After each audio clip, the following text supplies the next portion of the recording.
Welcome to Before It Was Extreme. We're joined here today by Jim Molyneux and Joel Goodhart. Hey, how are you? Now, today we're talking about the infamous show, which was supposed to feature TWA champion Buddy Landel taking on Buddy Rogers. But it didn't happen, and we're going to get into exactly why that show didn't take place. Now, there was a show that took place a couple weeks prior to this show, and we're going to cover that just to sort of set the stage and see where we were headed and where everything was going inside of TWA at that time. Right now, our current champions, it looks like, according to the internet, Tony Stetson is our Bar Wars champion. Yep. The Blackhearts had just vacated the tag titles. What was the reason behind the title vacation there? Well, the last thing I recall is a divorce. Okay. We'll leave it at that. Okay, very good. Yeah, Luna was my contact originally. Hey, look at that. There you go. And when I spoke to Luna on the phone, she was professional. And you get this persona, and you just think, the one thing you learn is there's Luna Vachon, and then there's the outside the ring Luna Vachon, if you will.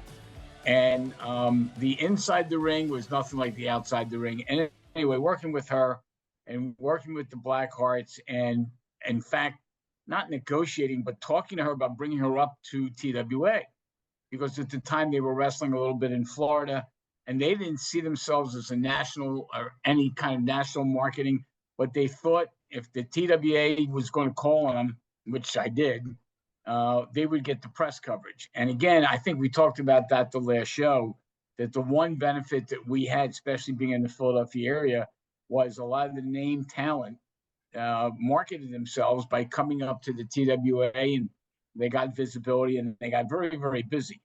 So anyway, long story short, I think, we'll just call it a lover's quarrel. All right, very good. These things happen in pro wrestling when tensions run high.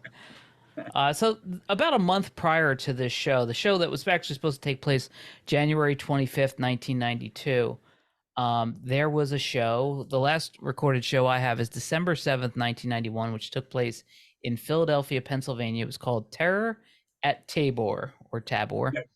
Tabor. All right. Yep, Tabor. First match was Crybaby Waldo pinned Dynamo.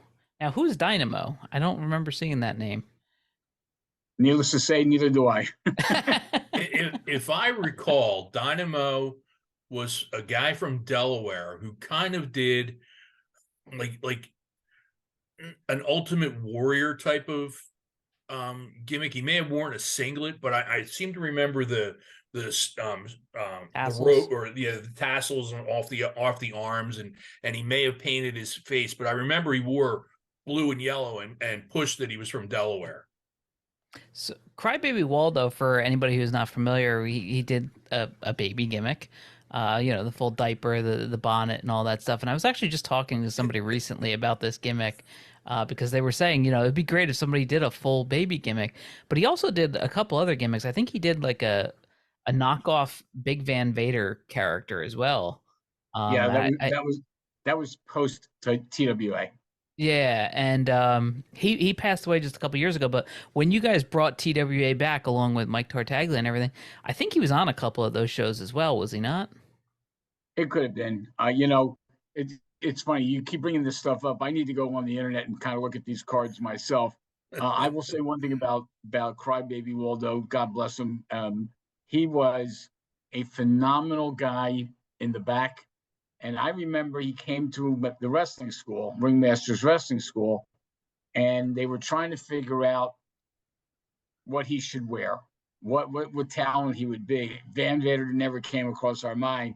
It was Larry Winters who said, "I got it." Okay, and I remember it's Crybaby Waldo. He'll come to the ring with a big bottle.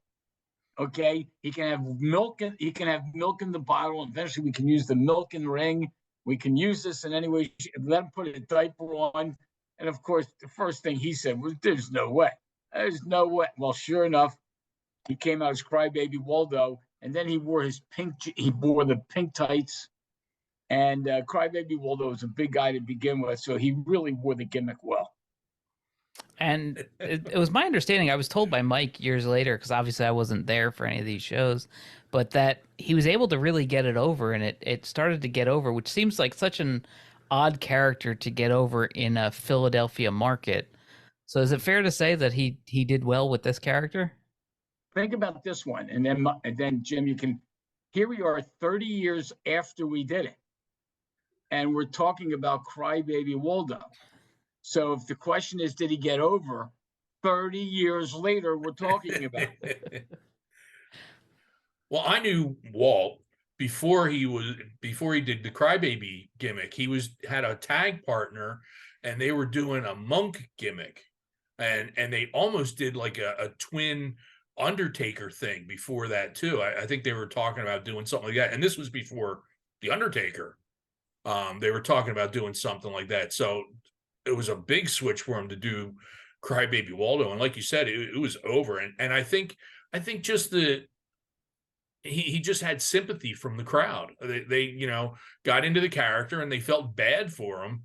I don't know, maybe they felt bad for him because of what he had to do or what he was doing, but they got behind him, and they loved him. And I think that was one thing that helped draw kids in to shows. You need characters like that sometimes to help draw in kids. And if I don't know if he did it, he's maybe sold toy baby bottles that he signed or whatever, on the side.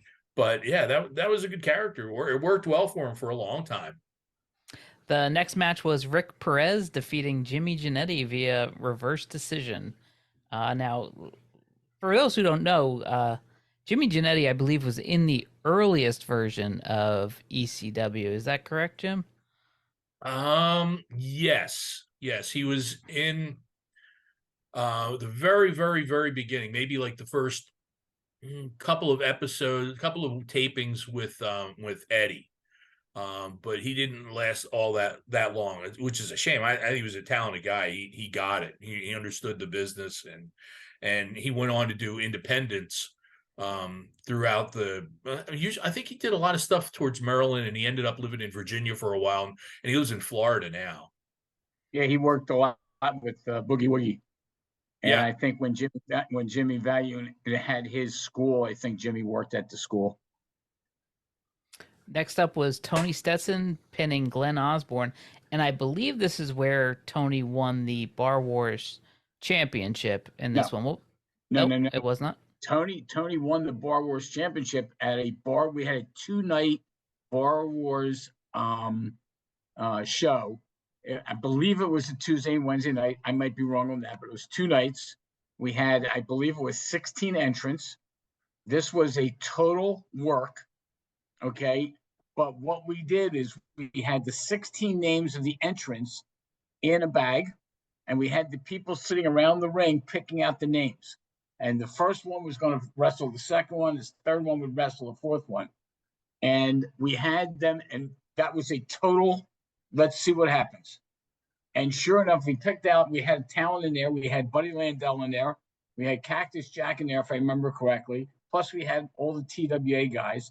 We had the matches, and what we did is we then ran downstairs into the dressing room, and Larry Winters and I put the matches together. Here were the first 8 matches, and the first night was going to be the 8 matches. The second night would be the 4, the 2, and the 1. And Tony Stetson won it there. Wow!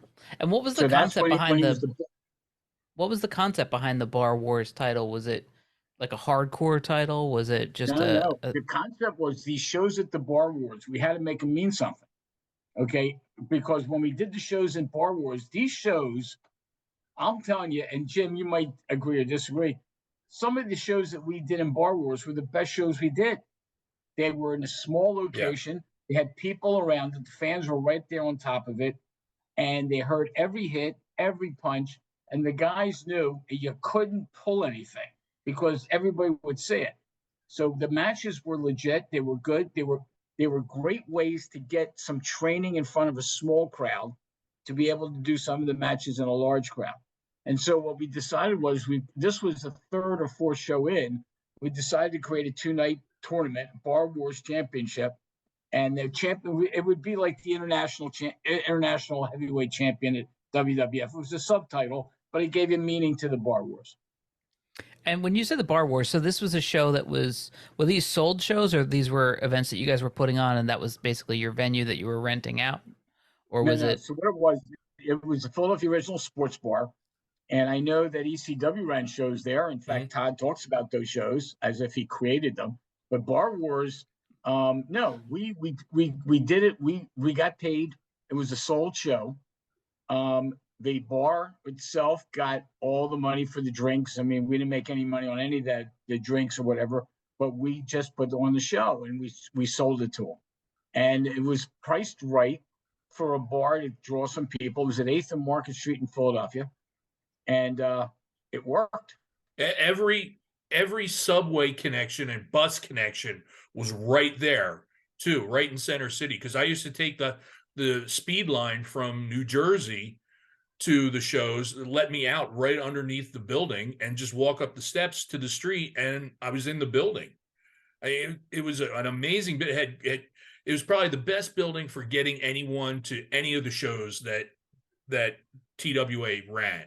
And the original Philadelphia Original Sports Bar was owned, or part ownership, by several Philadelphia sports athletes. So I mean, there were names attached to this bar. I mean, it wasn't just some crummy bar. This bar got a lot of attention in the city. Yeah. I think Mike Schmidt, maybe Rick Tockett.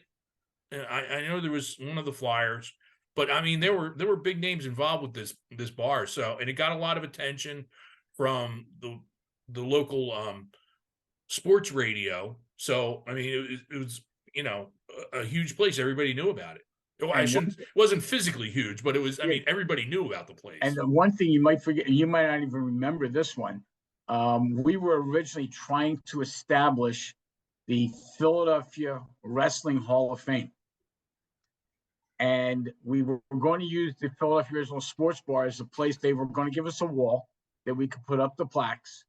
And let's see if you guys remember who was our first entrant who came. He came to the event. We had it at the Philadelphia Original Sports Bar, and he was, in fact, the only entrant that we ever got to put him in the Philadelphia Wrestling Hall of Fame. It wasn't Bruno, was it? It was not Bruno. Trying to think who may have shown. It was Joel Goodhart. No, it was superstar Billy Graham. Oh wow! Just passed away.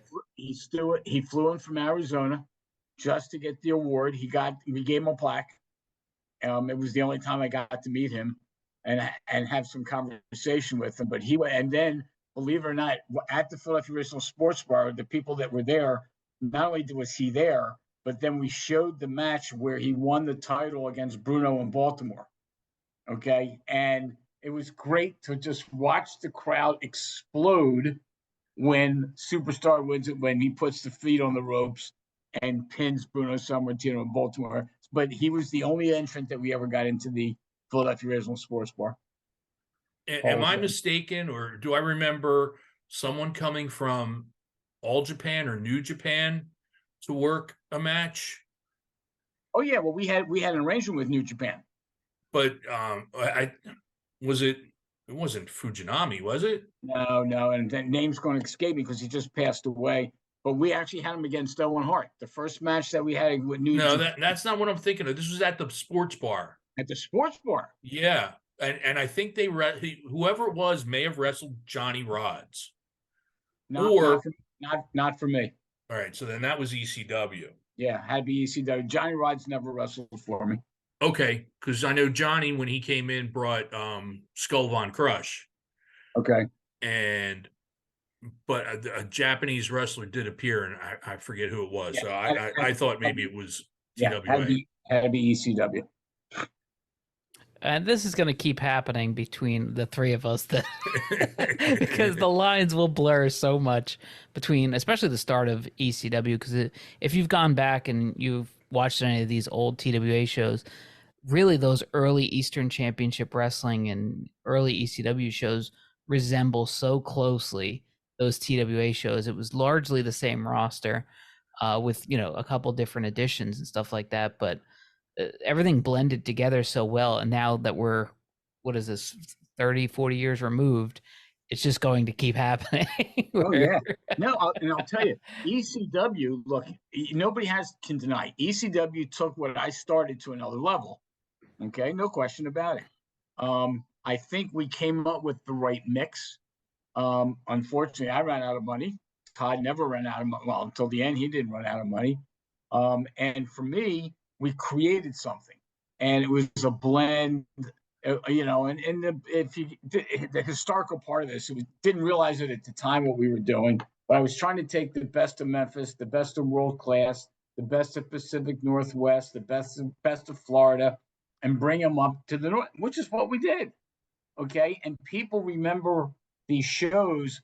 Now they remember it partly due to the TWA talent.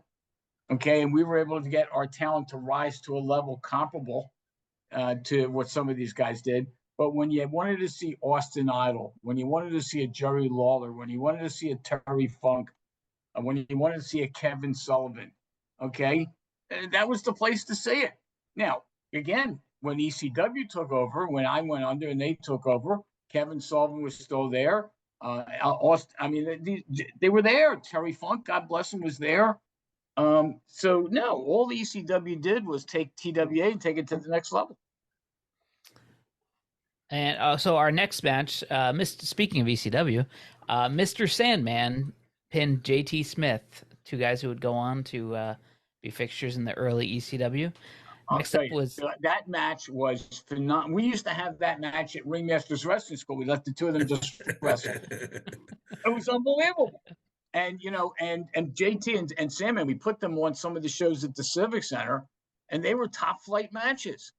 And people watch those matches, and I'm telling you, they watched those matches they got into it. You watch the videos on YouTube now, some of those matches, and the crowd, here you had 1,000, 1,500, 2,000 people in the crowd who were there to see maybe the major names, but they were into those matches. Every one of them, they were phenomenal. And those guys, they worked it. They worked it. So if you've only seen Sandman in ECW, and specifically later years ECW, what was Mr. Sandman like in comparison to the later years Sandman? Oh, completely different. Okay, when Larry Winters came out with the Sandman gimmick, I mean, the original idea was he was a beach bum, and Peaches, his wife, was coming out, okay, as a valet for him, and he wasn't the crazy guy that you saw in ECW. Okay, I mean, I've seen some of the videos now. Like I said in the last show, I never saw an ECW show live. I never saw it on television. But when you watch some of these old videos, Sandman was over. I mean, the bottom line, he was over. He was Stone Cold before Stone Cold was Stone Cold. Max Thrasher would pin the Rockin' Rebel. So, do you have any good Rockin' Rebel stories? I know he was he had a reputation a little bit. Well, I'll tell you, he had a reputation, and Jim, you can throw some stuff in here. He had a reputation. He was difficult. Larry Winters and him used to have verbal brawls, if you will, in the back. We needed him to do so. One of the things that I did early on was I told the local guys to go sell some tickets. Okay, and Rebel, to his credit, Chuck went out and sold tickets. And when I had a show at the Civic Center, when he sold the most tickets of the local guys, he fully expected to be put over. Okay, and rightfully so. So we had to keep that in mind as we went forward. At the Civic Center, he would sell 30 I sold the guys a piece of the ticket. He would sell 30 or 40 tickets, and he made more money that night with the pay that he got plus the piece of the tickets than he ever got paid. But you needed him to do what we needed him to do, and sometimes he fought that. He was the first TWA champ. He won the belt, and then we took the belt away from him. And that was at Max Meyer's Playground. In the heat, that was 100 degrees. Oh my God, it was so hot. And he won that match. Well, speaking of first champions, Somebody who was credited for the longest time as the first ECW champion was Johnny Hotbody, and he teams with Don Allen to take on the Pitbulls.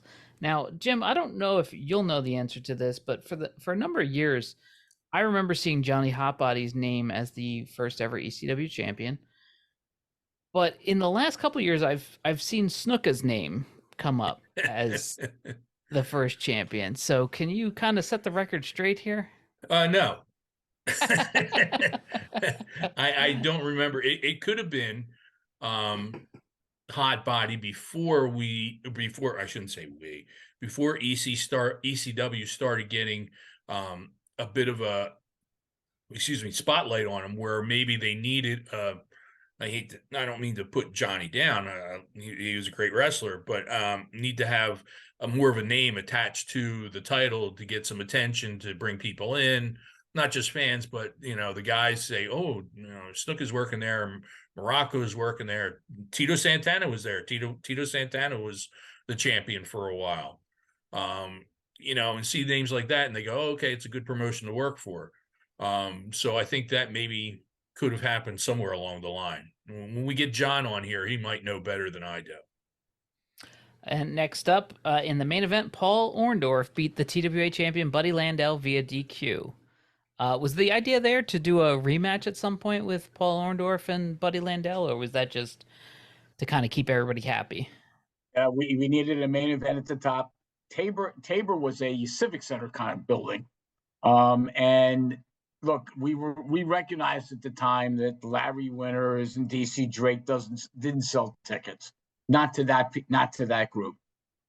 So I needed a main event, and they were both available. And Buddy and I, God bless both of those guys. Buddy and I had an agreement that anytime I had a show, if Buddy could be there, he's on it. Okay, so Buddy kept in touch. Buddy stayed at my house for time. God, when he came to my house. Imagine those stories. God. Jesus. When he came back to the house for a week or two, oh my God. But anyway.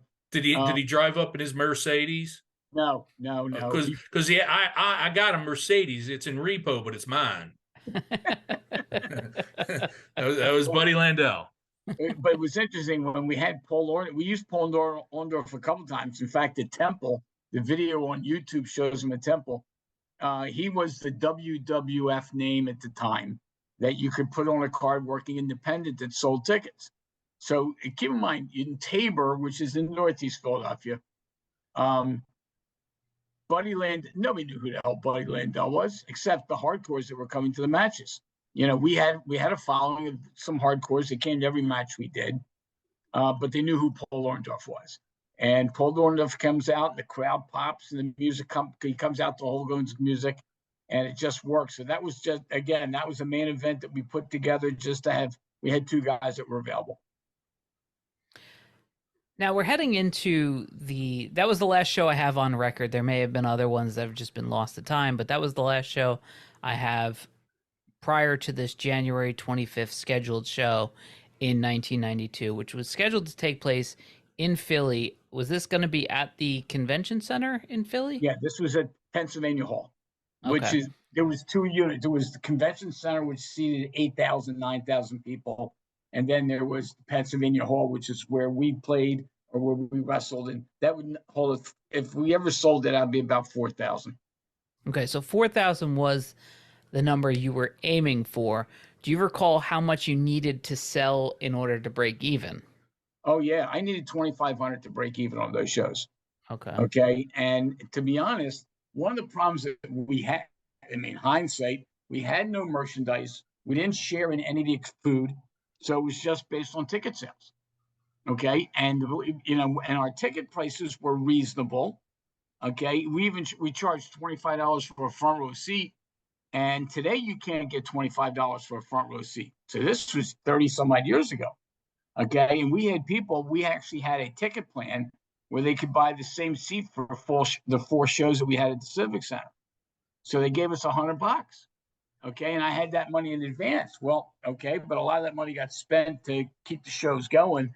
But no, if I had 2,500, that would be a break even. And the last show, the one you want to talk about, wasn't even going to come close to that.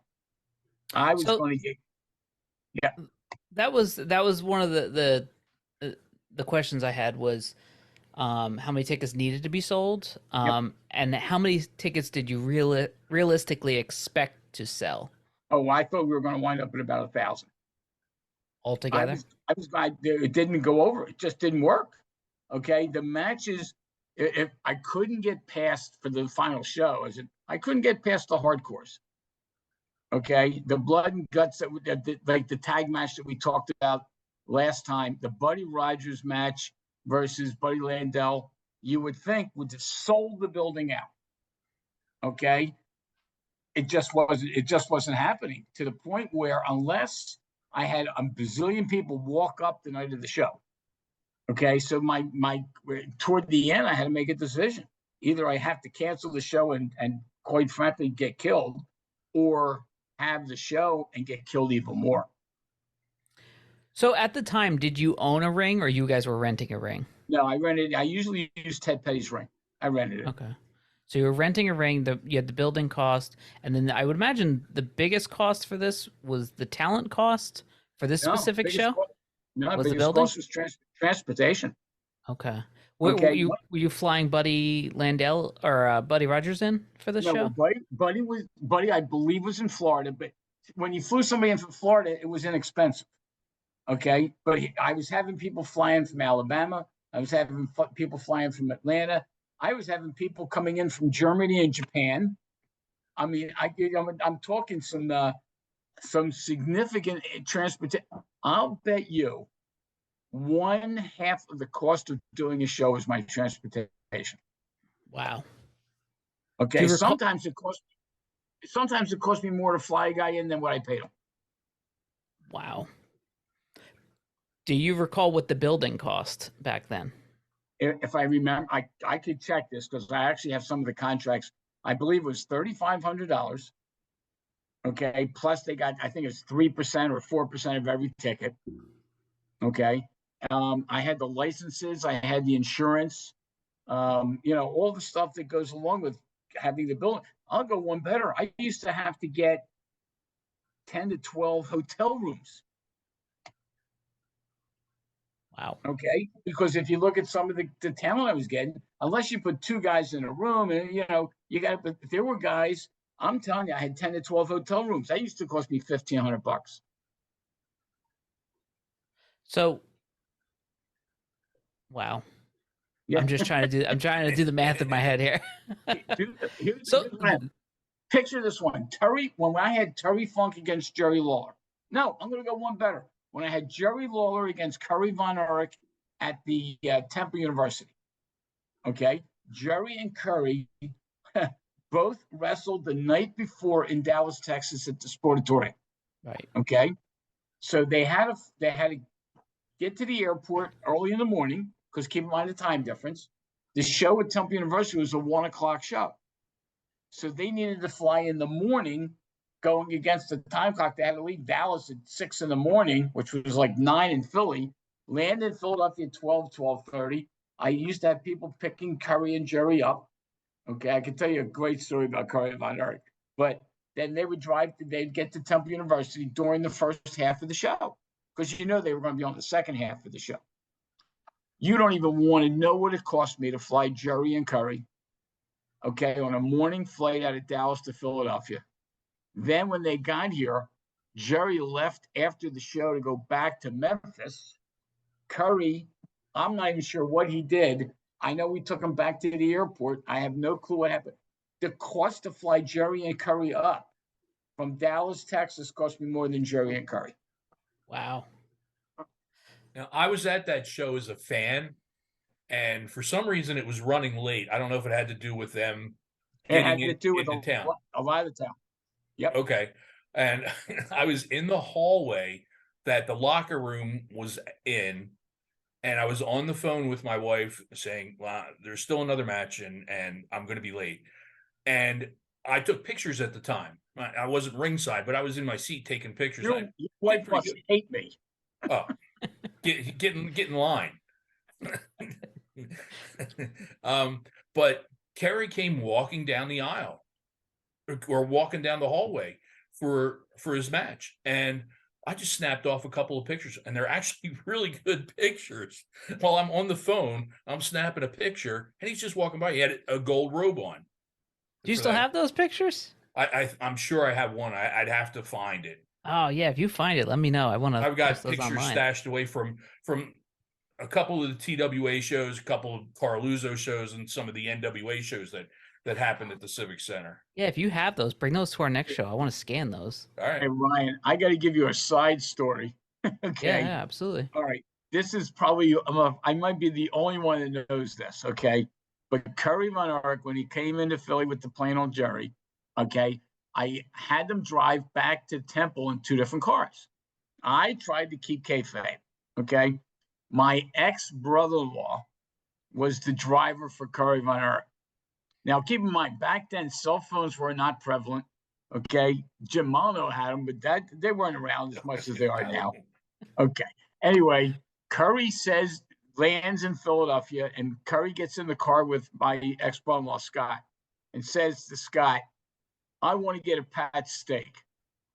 Okay. Now here he is he knows he's got to get me. He's got to get Curry to the show. And Curry's just, now you don't say no to Curry Von Erich. So my ex-brother-in-law takes Curry to Pat Steaks to get a Pat steak, gets a Pat steak, comes to the Temple University. Obviously, he flew from Dallas to Philly, lands in Philly, stops at Pat Steak to get a steak sandwich, comes to the dressing room, gets ready, gets in his garb, gets ready, gets in his gold robe. He goes in the ring. And when he goes to the ring, when it's his time, he happens to say to one of the side people at the table, what city am I in? Okay. He had no clue where he was. Okay. He had no clue where he was. And that's after flying 5 hours with Jerry Lawler, after having with him the night before. And going to Pat Steaks, and he still did not know what city he was in. That's Curry Von Erich. Do you recall the overall budget for this show? What you were going to have to spend all in for this show? For You had to that show? guess? For this show, yeah. That show, if I remember, see, you're asking me some great questions. I'm going to say, I'm thinking it was $8,000. Okay. I'm thinking it was $8,000. And then you said you realistically thought you could sell 1,000. No. That's the Civic Center show. This was at Temple University. Oh, I'm sorry. Okay, Yeah, so yeah. for the January 25th show, what do you think was the budget for that whole show? If I 35,000. Wow. Yeah. And think about that. This is in 1992. Yeah. So you said you thought you could sell 1,000 tickets.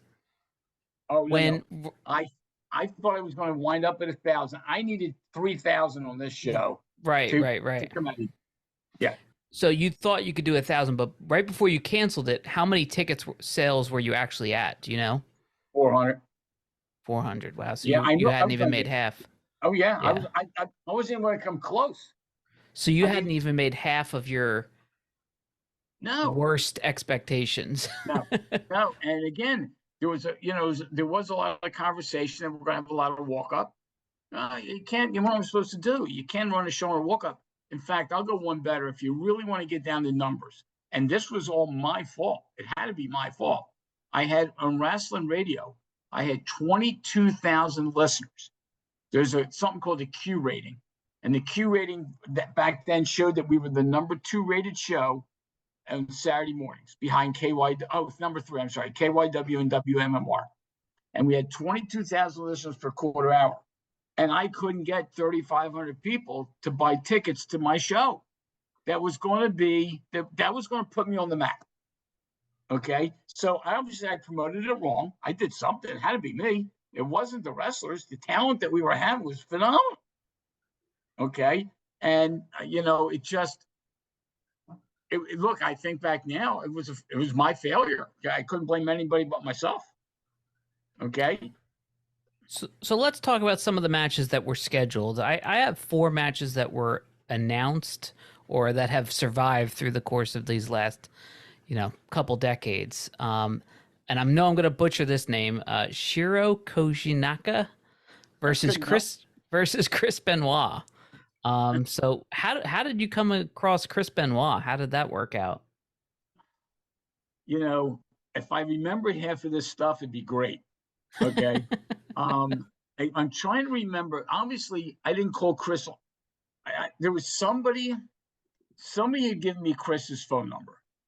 Okay. And I do not recall who it was, but I will tell you, I mean, in hindsight, woman worked in my organization. And I don't remember if it was Nancy that obviously got me the number, although I don't think they were connected at the time. To be honest, I don't know. I'm going to guess and see maybe Owen gave it to you because you had used Owen before. Yeah, it could be. Like I said, it was interesting. Everybody that worked for me said, have you ever called this one, ever called that one? And I collected phone numbers. Okay. Yeah, I would guess Owen because they were probably both working for what was left of Stampede. And they were both in Japan too. It could be. Could very well be. Were you guys tape traders during this time? Or is that beyond your time? No, that was beyond my. I never got into that. When we had the wrestling store, the Squared Circle, we were selling some of those tapes. But there were people that, man, they lived and died with those tapes. Okay, and no, I never got into that. How about you, Jim? Yeah, a little bit. If something made me go, "Ooh, that sounds good," or "That's a matchup I've never seen," or "That would be interesting." I got some tapes, some of the Japanese tapes, things that I knew I wouldn't see here on local television or even U.S. cable, television. Yeah, the one tape I went out of my way to get, and they actually marketed the tape itself, was the hair versus hair match in Memphis, Tennessee, in a steel cage with Austin Idol, Jerry Lawler, Boy Dangerously, Tommy Rich. And I mean, I worked with all those guys, as it turned out. Okay. And we ran angles at the Philadelphia Civic Center shows with Austin Idol and Jerry Lawler. People kept thinking they were going to start this thing up again. It was great stuff. But that was the one tape I really went out of my way to get. And then we had another match with two of the best minds in the history of the business. It was Eddie Gilbert versus Kevin Sullivan in a Falls Count Anywhere match. Can you picture what that match would have done? Okay. I mean, I think it's Jim. I don't know about you. You mentioned last time the tag match was your favorite. Whenever I could do it, one of the I never marketed it, but one of the things I always said about a TWA show is everybody will have a front row seat at some point during the show. Okay. And the inference there was going to be a pins count anywhere, the brawl somewhere in the building. So to me, you get, as you said, two of the best. Are you kidding me? I think that could be that could have been a main event anywhere. Well, that match, on this show, good. I was going to say that match did happen before at Pine Hill Punishment because I did it.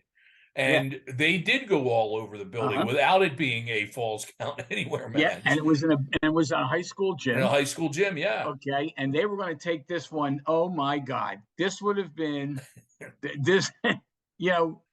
We've had a lot of great brawls, and Eddie Gilbert, Cactus Jack brawls were great, but this one had the potential of being, because you just basically say to the guys, "Go ahead, just do it." But I want everybody to have a front row seat. I want you to work the building. When Austin Idol and Buddy Landell did one of those for me, they wound up going almost on the street. It almost feels like some of this stuff is so far ahead of its time that it's a victim of being they were just two guys on the roster back then. You know what I mean? Like, little did we know what the lore of both of these guys would become. And maybe part of it is, and this is just me sitting here, 30 years later, but maybe some of it was that people had seen these guys so often on all your other shows that maybe they didn't stand out. You know what? It's weird because, again, it's always talking in hindsight. You had three different kinds of fans at our matches. The one was the hardcore smart marks, as they call them. Okay. They think they know everything. They're into it. Look, we had the hat guy on our front row, okay, that was popular in ECWA. We had people flying in from California to see our shows because they couldn't see the talent anywhere else. Okay. Mike Lano, who does a lot of photography in the business, used to come to our shows all the time. So we had the smart marks. Then you had the people that just wanted to see a wrestling show other than the crap that was going on at the Spectrum. Okay. And our competition was not the Spectrum, because the WWF, they were always going to outdraw us. But our competition was Crockett Promotions. And we actually outdrew Crockett Promotions for one of our shows. Okay. And I wanted to work with Crockett Promotions. I wasn't looking to blow them out and beat them out. That wasn't going to happen. So you had the second group of fans that wanted to see something other than the stuff at the Spectrum. Okay. And then the one thing you learn about wrestling fans, similar to NASCAR, they're not necessarily a wrestling fan, but they're a Ric Flair fan. Or they're a fan of a specific wrestler, Triple H. They don't go for wrestling. They go to see that Stone Cold Steve Austin. It's a classic example. People would go to a wrestling show and watch all night waiting for the main event for Stone Cold to come out. So you have those different kinds. And unfortunately, with all the great names that we were having stacked up on this last card, none of them were drawing tickets. And the bottom line is, if they don't draw tickets. Yeah, and I think I may have said it poorly. It's almost like the shows were so stacked, the fans had almost gotten spoiled. Oh, yep. Was my thought process. And that, on a regular show, maybe across the country, Eddie Gilbert and Kevin Sullivan would, sell 500 tickets. But because you had so many of these matches, and these guys were on your shows so regularly, and they were so used to seeing guys being flown in from Germany or Japan or whatever, that they almost were spoiled. Oh, it's very possible. Look, like I said, I take blame. Whatever I did, whether I oversold it, whether I spoiled the fans. I will tell you, some of the fans have told me now, they went to my shows, and by the third or fourth match, they were exhausted. Okay, because I used to open a show a little differently. My philosophy was the first match has to convince you that next show you better be there on time. Okay, the one thing I used to hate was you run a show at 8:00 on a night and people show up at 9:30. I just bothered the hell, because there's some great matches. So I always wanted the first match to be a good one. Then I would take it down a little bit and then build it up. Okay. By the time one of the shows when we had the Blackhearts against the Dog Pound, okay, that match was a brawl from the minute the bell went off, and that's where the Blackhearts won the belt. By the time the match was over, everybody was exhausted. Okay, even if you watch the match now on YouTube, it's tiring. So again, my fault, absolutely my fault. The other match that I have listed prior to the main event was Steve Williams and Terry Gordy, if you can picture this, versus Dan Crawford and Doug Furness. So not Furness and LaFon, unless Dan Crawford is Phil it was LaFon. Dan Crawford. Okay. Who is LaFon? They're the same person. Okay. Yeah. Okay, there we go. So they changed his name in the WWF. Okay, so Furness and LaFon, as I know them. The Can-Am connection. Yeah, how did this match come about? This one started, if you remember, a little back at Temple University, we had the Battle of the Bam Bams. We had Terry Gordy against Bam Bam Bigelow. And then Jim mentioned a match that we had at Pine Hill. A little after that, we had Steve Williams against Bam Bam Bigelow. And that's the one that Buddy Rogers was the referee for. So I had a connection with both Bam Bam and Steve Gordy, and they're the ones that brought it up. Okay, and it was a match. They wanted to have this match. Okay, and then, look, the match has been out there. There's videotapes of this match in Japan and whatever. But this was a match that the Jim Molinos and the Joel Goodharts would have loved, and didn't sell me one ticket. Not one. Nobody called me up and said, I want to see this match. And this match was costing, it was 4 airfares. I was flying them in from Germany, and I mean, it was ridiculous. I had international flights. I had to fly them out 2 days before in order to get here on time, and 3 nights hotel rooms, and all this kind of stuff. That match would have been phenomenal for about 2 people. So I would have locked John Finnegan in a broom closet to have done that match. You know, where's Finnegan? He's supposed to do this match. I don't know, but I'll step up and do it. I was a big fan of Japanese tag team matches, and you know, when you look at some of the tag teams that All Japan was running at the time, these were two of the top teams. how were you guys announcing matches back then? Was it all on the radio show, like one a week, Yeah. or All on radio. and was it again- multiple matches at once, or was it one a week, or how was it? No, we built it up. Well, actually, Okay. what we did, generally speaking, because we typically had 3 months to build it up, there wasn't a whole lot of angles we could run. Getting these guys, because we were on the radio Saturday morning, to get these guys to call into a radio show was tricky. Okay, so we announced as many as we could, and then we would try to build a surprise up. We try to keep a main event toward the end and make an announcement of another match being added, what have you.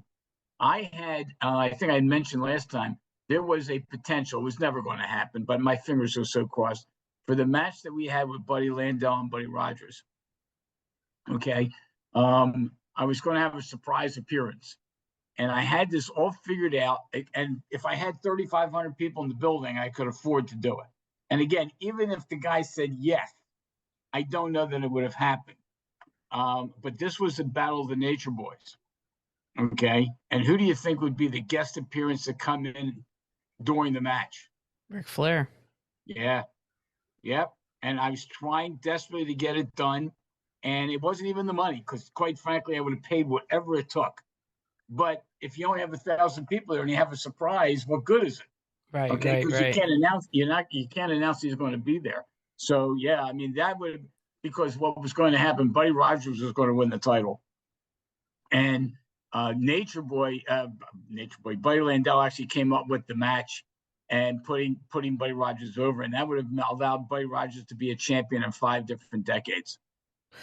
So for the fans who are not aware, Buddy Rogers actually lost a Battle of the Nature Boys match to Ric Flair in 1978, and that was his last match. So now you're talking 1992. This match was supposed to take place January 25th, and Buddy Rogers actually died on June 26th of that same year. So this truly would have been his last match and his swan song here. Do you think, because I know you're a huge Ric Flair fan, if you had worked it out with Flair ahead of time and Flair said, absolutely, I'm there, do you think no matter what you would have went through with this show if you got a commitment from Flair? Yeah, but I would have, the only way I would have done it is if I could have announced it. Okay. And the problem here was the surprise value. Okay. Right. I'm picturing Buddy Rogers there holding the belt, and then out of nowhere comes Ric Flair. The whole place would go crazy. If I could have announced it, I don't know if it would have had the same value, but I would have certainly sold a lot of tickets. Right. But and again, I mean, there was too many things going on that he was working with Crockett at that point. And it was when we had Flair the one time in 1989 when we had him for the dinner. And that's another story. That's a whole chapter in my book. I'll give you a whole story on that. But he worked that dinner. And he came, Jim Ross worked the dinner, Elliot Murnick was at that dinner. And so I kept in touch with Flair. In fact, I saw Flair about 3 years ago. He was in Philadelphia for something. And I finally had my first picture taken with him. Okay, I never took pictures with any of these guys. And so I have this picture of me and Flair. But, you know, if it could have been worked out, as long as I would have been able to announce it, that probably would have been, but again, don't know if it would have made enough money. I was so far behind on that show. How did the negotiations with Buddy Rogers happen? How did it all work out? How did you get in contact with him? How did you convince him to work another match? Well, tell me the story here. The contact was originally my former partner, Carmella. I mean, Carmella knew Buddy from way back. And so Carmella is the one who introduced me to Buddy. In fact, Carmella, if I remember correctly, Carmella actually bought Buddy's car. So one of the cars that Carmella was driving around was Buddy Rogers' old car. So that's how I got to meet Buddy Rogers. One thing led to the other. And Buddy, I got the sense that Buddy was looking to get involved in something. Okay. He, first of all, God bless me, kept himself in shape. It was phenomenal. And when this came up and it just evolved, we came up with the idea of making him the referee in the match at Pine Hill because he was originally from Camden in that area. And the guy who did our videos, who came up with all of our videos and our music, songs, et cetera, was from Camden County Community College. So there was a connection there. And one thing led to the other. When we did the press conference at the Philadelphia Original Sports Bar, if you remember, we had Buddy Rogers, we had Buddy Landell, both came in for that, and we had everybody from Pro Wrestling Illustrated. George Napolitano was there, Bill Apter was, they were all there. We had a press conference. We actually had a press conference to announce the match. And again, I thought it was going to draw. And look, it wound up being my swan song by it not happening. Okay, but there was a reason why it didn't happen. If you had any match that you would have liked to throw on that show, or one that we didn't cover that maybe you're thinking about that we didn't talk about, or you too, Jim, is there anything you would have liked to have seen that you felt that TWA was capable of doing during that time?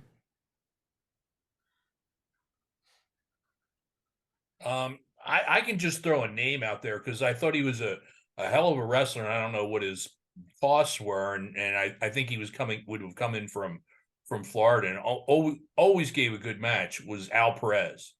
I thought Al Perez could give you a good match, and I think Al would be one of the guys, a bigger name, that would be willing to work with a TWA name to help elevate that TWA wrestler. And you're right. He would have done the times that we did use Al Perez. We had Al Perez one time against Stan Lane, and that was one. And then we tried something. We put Al Perez with Austin Idol, and came up with the tag team called the Heartthrobs. And I thought that would work. Well, again, another mistake. It didn't work. Okay, it didn't work. But Al Perez was another one. Again, quality worker, could work an angle. He could be both baby face and heel. Okay. And yeah, he would work with the promotion to get something over. No question about it. And I think what Al would bring to in contributing to ticket sales that like people don't look at now, I think, in the way of wrestlers, is that the ladies would have come to see Al Perez. Yes. You don't see that much anymore, where a group of girls are, Al Perez is going to be in Philadelphia tonight. Let's get tickets and go see him. And maybe we can go to the Marriott afterwards and we can talk to him. Well, that's why that doesn't happen now. Well, that's why when I had the match against Stan Lane, I figured that was two that would do it. I also, when I put them together with Austin Idol, I really thought that they could work it, and it just didn't work. But somebody should have used them correctly. I didn't. Somebody could have used them correctly, no question. Crockett didn't use them correctly either. So no. So Jim, I'll start with you on this. I'm going to ask both you guys the same question. But Jim, you're a promoter. You've done a number of shows yourself. Is there anything you felt like could have been done with the benefit now of 3 decades behind us? Could have been done differently, or could have been done better to maybe promote this show? It's funny. I didn't think of anything until we were sitting here having the discussion, and something came up, and I was wondering if, because for a while with ECW did bus trips from New York, and I didn't know if the bus trip idea would have worked. Maybe gotten a hold of someone like a John Arizzi who had a radio show out of New York, contact him. He promotes it on his show. He puts together a bus trip. They come down. Because I know Joel, you used to do some bus trips and Yeah. some even further than bus trips. John did that for about 3 or 4 of our shows. He had his bus trip to about 4 of our shows at the Civic Center. Okay, and I just thought, that is a concept that isn't used anymore. Yeah. But it worked for ECW, and I didn't know if anybody was really doing that at the time. And John's the only one that I could think of to contact in New York. Yeah, well, that was it. And John, it worked, and John was on Long Island, so it wasn't in the city itself. But that being said, we had, I'll pick, I talked to John everyone. In fact, I saw John a year or two ago at the Cauliflower Alley Club out in Las Vegas, which I go to. And one of the things we talked about was the bus trips. And we used to do bus trips to different shows all over the place, and we did video buses. John Resi then took over that idea. So he would bring down 45 or 50 people from New York, which was always a shot in the arm, no question about it. It was great. But we needed to get 300 or 400. Right. and that would, and we didn't have the internet at the time, and all that, you could have maybe bought, I don't know what time would have cost for advertising on local syndicated shows at the time, Superstars or Crockett's independent, or Crockett's syndicated shows in local Philadelphia market, or even in other markets outside of the area. If you've gone to New York or Baltimore and run ads, would have helped. But then that's the expense you're looking at. Now you're putting more into it, and now you're losing more money before you're getting any money back. It's interesting you bring that up. And again, because we were pre-internet, today, I have a production company, a promotion company. We do these concerts on the side, and we spend for advertising, we spend money on Facebook. And Facebook ads, we generally, for every show, we budget about $3,000 for Facebook ads. And we track them because these ads have a code to it. And I can actually tell you that we generate X number of dollars from each ad that we run on Facebook. Well, today, I don't know that what we did, I'm not even sure what ECW did back in the day would work if there's an internet. Because the one problem with the internet is whatever happens in Washington, D.C., Spokane, Washington hears about it 30 seconds later.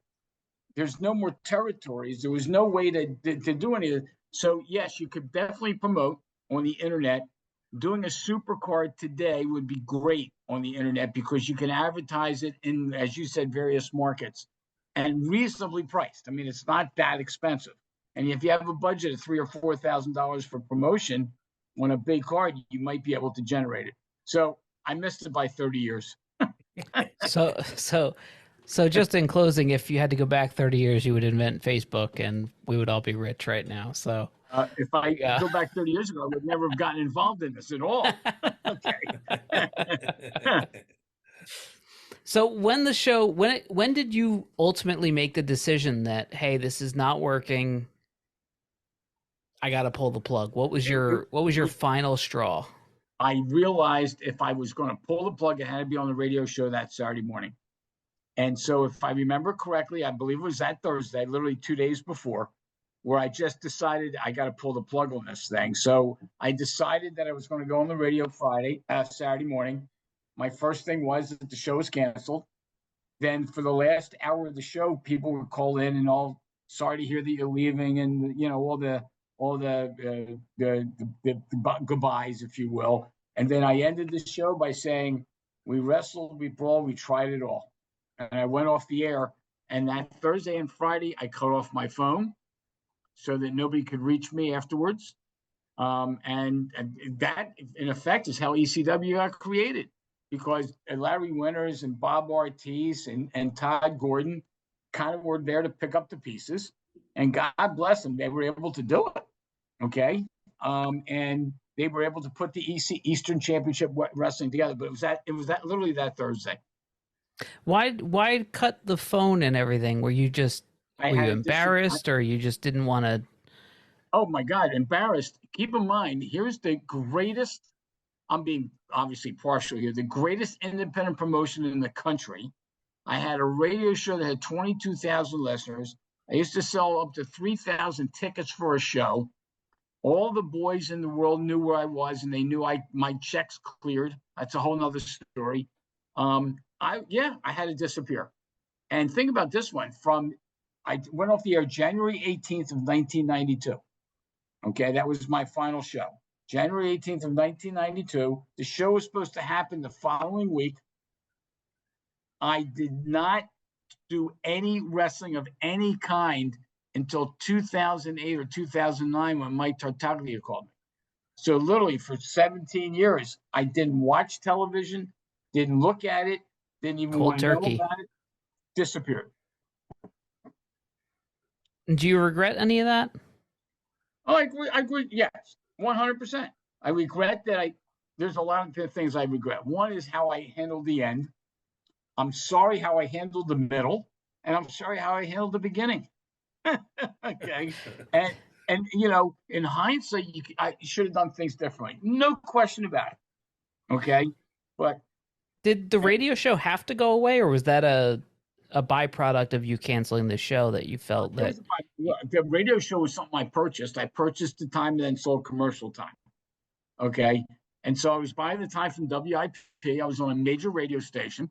Okay. Again, it was right for me at the time to disappear. It was not right for me to not call the Jim Molinos and the John Finnegans and the Larry and tell them and say goodbye and thank you. I never really said goodbye to Jim Molino. I didn't say goodbye to anybody. So this was a matter of just, I had it in hindsight. Yeah, I should have handled it differently. No question about it. And Jim, what was your reaction to all this as this was kind of unfolding? Were you a listener to the wrestling radio show, or you didn't get that? Sure. I was a listener to the show. I was a member of the fan club before I became a referee. So that was how I really started with Joel. I said it in the last show, Joel trusted me enough that when he did the luncheons, where he would bring guys in to question and answer and autographs and just sit down and have lunch at a restaurant. It got to the point where he trusted me enough to drive the guys, whether it's picking them up at a hotel or picking them up at the airport or taking them back, whatever. And that continued into ECW because I drove with a lot of the guys. ECW days, I had a minivan. So I was packed with wrestlers to New York sometimes from a Philadelphia hotel because next night would be TV in Philadelphia.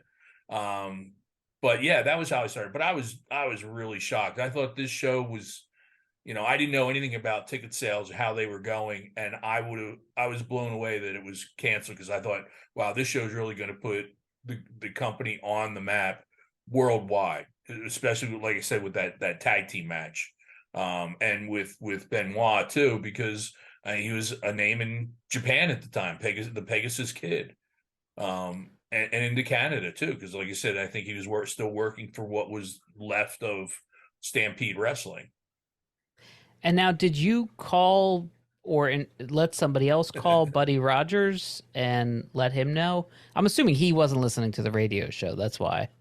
Well, let's put it this way. I didn't call him. Oh, no, really? I'm telling you, I didn't call him. I called him. Did you? Okay. Yeah. Buddy gave me his number, and Buddy and I became friends. And I can't take that away from the closing of the company, that Buddy and I became good friends and would talk on the phone quite often.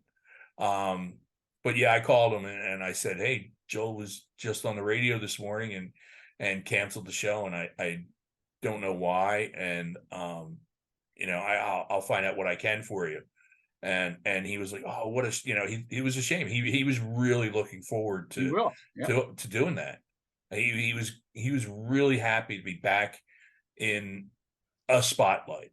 Yep. Because he wasn't doing anything. He lived in Florida. He just, he worked out in his pool.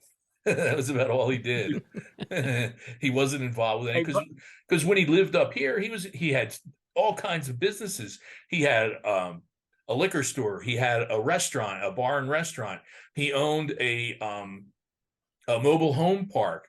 He was part promoter with the roller derby at a place in Cherry Hill, New Jersey, called the Cherry Hill Arena, which would run a lot of WWF shows, and those at the time were promoted.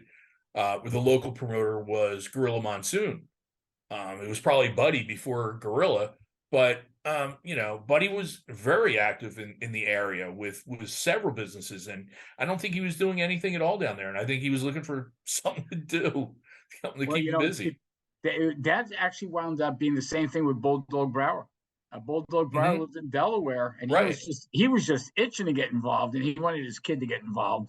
But Bulldog Brower came to me. He came to me. Okay. And, Bulldog Brower. I mean, come on. So, but here, one last thing, and Ryan, Jim Molina mentioned the luncheons. Can you picture, we had a luncheon. One of the luncheons was with Abdul the Butcher, and Abdul the Butcher dressed in a suit and tie. Okay. I cannot picture it. Oh, Abdullah would come to the shows dressed to the T, suit, tie, monogrammed pocket on his shirt. No, on his shirt. Oh, really? Monogrammed ATB. Wow. Abdullah the Butcher. But I drove Abby one time to an ECW show. This was in the earlier stages, so it wasn't quite extreme. And my son was with me, who probably was about 10 or 12 at the time. And Abby loved him. He didn't disregard him or treat him like a mark or anything. He engaged in conversation with him. Yeah, and another thing with Abdul, he was religious. One of the things that he always needed from me, if I was having him on a Saturday night show and he was staying over, he wanted to know where the local church was on Sunday for him to go to the church. And the one thing Abdul always told me is he's Abdul the Butcher here and he's Larry Shreve here. And sometimes that works. Okay, sometimes that works. And for him, he had to go to church on Sunday morning. Wow. Yep. Well, I'm sure we're going to talk about Abdul the Butcher in great detail. This was the end of the TWA, but there is so much more to talk about here. We have the very beginnings of the TWA. We have so many different influential names that came and went through the course of TWA's history. Guys, I want to thank you for joining us here tonight. This was a great episode for me to be able to hear some of these stories. If you're listening to the audio version of this, you can check out the video version on YouTube. Just check out at ECWA 1967. We always put the video version up there. I want to thank both of you guys. Is there anything else you want to add about this final show before we get out of here? Yeah, Ryan, you were born way too late. I missed it all. we could have used your ticket purchase. Yeah. It would have put us over the top.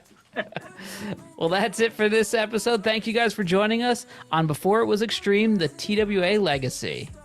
We'll see you next time.